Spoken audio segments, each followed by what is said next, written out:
امیر Jamaat Islami Pakistan senator سراج الحق کی کال پر مہنگائی کے خلاف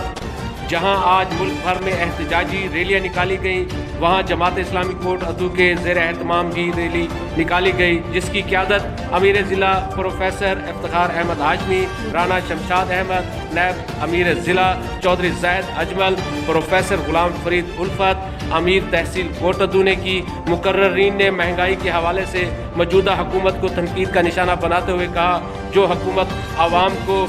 ریلیف دینے میں اور مہنگائی کو کنٹرول کرنے میں ناکام ہو جائے، اس حکومت کو چاہیے کہ وہ استعفیٰ دے دے۔ انہوں نے مزید کہا، عوام الناس کو بتاؤ کہ 2 سال میں اس حکومت نے کیا کیا، 2 سال میں ہمارا ملک کہاں چلا گیا۔ ہمارے ملک پر جو لانتیں تھیں وہ اس طرح سے برسنے لگی کہ ہم نے سود کو اپنا لیا، ہم نے یہود و نصارہ کو اپنا دوست بنا لیا۔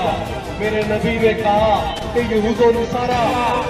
کہ ہم مدینے کی ریاست قائم کرنے جا رہے ہیں، انہوں نے وہ نوالا جو غریب کا بچہ روٹی سے ہی کھا رہا تھا، آج ان سے وہ بھی چھینا جا رہا ہے، اور آٹے کے ریٹ آسمانوں پر پہنچ سیکھیں گے،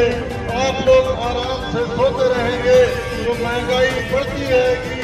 ظالم حکمران ٹیکس لگاتے رہیں گے، امریکہ کے اشارے پہ یہ ناچ جاری رہے گا،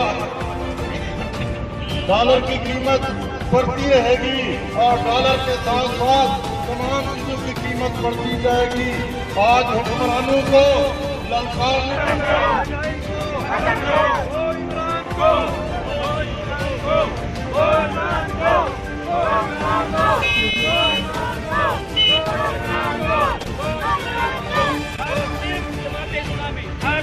جماعت